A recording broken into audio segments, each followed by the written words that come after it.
ሁላችንም በውስጣችን ያዝነው ከአንድ ሰው በስተቀር ሌላ ሰው የማያውቅልን ማንነት አለን።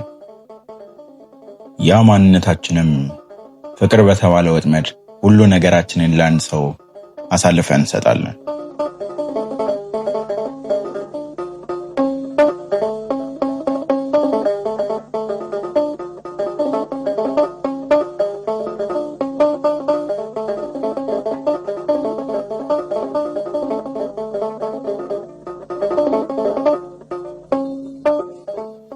ናፍቆት ትባላለች።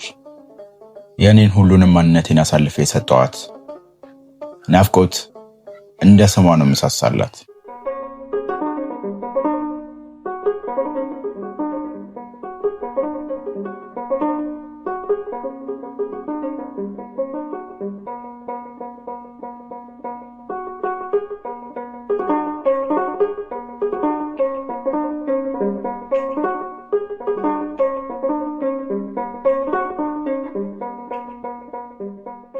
የኔ ስም ፍቅር ስለሆነ ከኛ የሚወለደው ልጅ ምን ያህል በስስት የተሞላ እንደሆነ ሁሌ እያሰብኩ ፈገግ እላለሁ።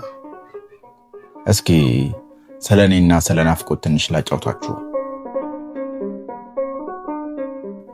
ናፍቆትና እኔ የተዋወቅነው ነፋሻማና አረንጓዴ በሆነ ስፍራ ላይ ክራሯን ሁሌ ነበር አመሻሽ ላይ የምትጫወተው። ፀሐይ ስትገባ እንደማየት የሚያስደስታት ነገር የለም። እኔ ደግሞ የላጤነት ህይወቴን ሀብዬ የጀመርኩበት ሰሞን ነበር።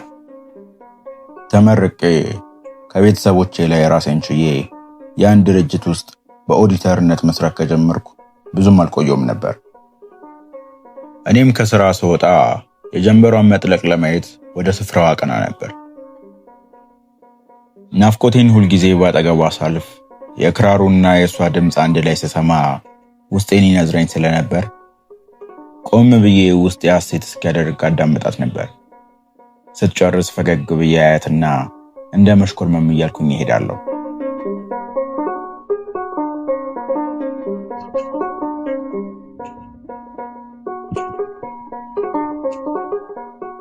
ከዕለታት አንድ ቀን ግን ቆም ከማለቴ ይቅርታ የኔ ወንድም፣